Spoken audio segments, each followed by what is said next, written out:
প্রভু যিশুর মধুর এবং মিষ্টি নামে সকলকে জয় যিশু।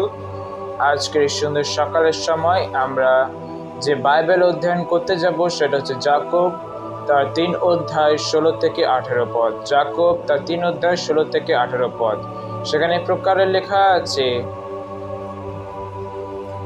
কেননা যেখানে ঈর্ষা ও প্রতিযোগিতা সেখানে অস্থিরতা ও সমুদয় দুষ্কর্ম থাকে, কিন্তু যে জ্ঞান উপর হইতে আইসে তাহা প্রথমে সূচি, পরে শান্তিপ্রিয়, ক্ষান্ত, সহজে অনুনীত, দয়া ও উত্তম উত্তম ফলে পরিপূর্ণ, ভেদাভেদবিহীন ও নিষ্কপট।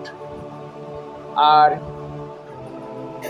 যাহারা শান্তি আচরণ করে তাহাদের জন্য শান্তিতে ধার্মিকতার ফলে বীজ বপন করা যায়। ঈশ্বর তার নিজের পবিত্র বাক্যে দ্বারা সকলকে আশীর্বাদ করব। প্রভুর নাম গর্বিত হোক।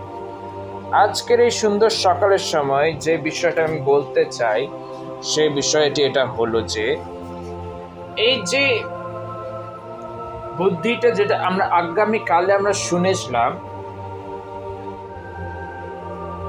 কালকে যেমন আমরা শুনেছিলাম যে জ্ঞানটা আছে সেই জ্ঞানে কি হয়, শত্রুতা হয়, শয়তানের কাজ হয়, এবং সেই জ্ঞান ঐশ্বরিক জ্ঞান নয়। আর সেই জ্ঞানে কি হয়, কনফিউশন হয়। কি জ্ঞান হয়, অনেক কিছু অসুবিধা হয়। আর যেখানে সেই সমস্ত জিনিস হয়, আমরা বুঝতে পেরে যাব যে সেই সমস্ত জিনিস সেটা ঐশ্বরিক না, শয়তানের জ্ঞান। কিন্তু শাস্ত্রপদ থেকে যে জ্ঞানটা বলছে, যেটা ঈশ্বর হইতে আসছে, যেটা ঐশ্বরিক, সেই জ্ঞানটা কি বলছে, সেটা সূচি, শান্তিপূর্ণ, এবং কি বলছে, যেটা দয়ার সাথে পরিপূর্ণ এবং ভালো ভালো ফলে পরিপূর্ণ, যাতে কোনো পক্ষপাত নেই, যাতে কোনো কপট নেই, সে নিষ্কপট। সেই ফলে কি বলছে, সেই বুদ্ধি জ্ঞানে কি বলছে, যে সেই বুদ্ধি জ্ঞানকে আমাদেরকে গ্রহণ করা উচিত। যে জ্ঞানে কোনো অসুবিধা নেই, কোনো দুঃখ কষ্ট নেই, সেই জ্ঞানটাকে আমাদেরকে নেওয়া উচিত, যেটা ঐশ্বরিক জ্ঞান।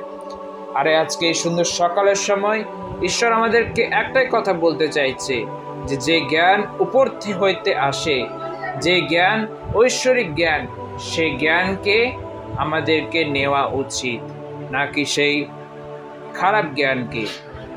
এই সুন্দর সকালের সময় এই সুন্দর বাক্যের দ্বারা ঈশ্বরের নামে মহিমা হোক, বা ঈশ্বরের নামে প্রশংসা হোক। এই বাক্যের দ্বারা এই সুন্দর সকালের সময় আহার রূপে আমাদেরকে গ্রহণ করা উচিত। আর গ্রহণ করে আজকের দিনে আমরা যাতে নিজের জীবনে লাগু করতে পারি, এটা আশীর্বাদ হোক। সকলকে জয় যিশু।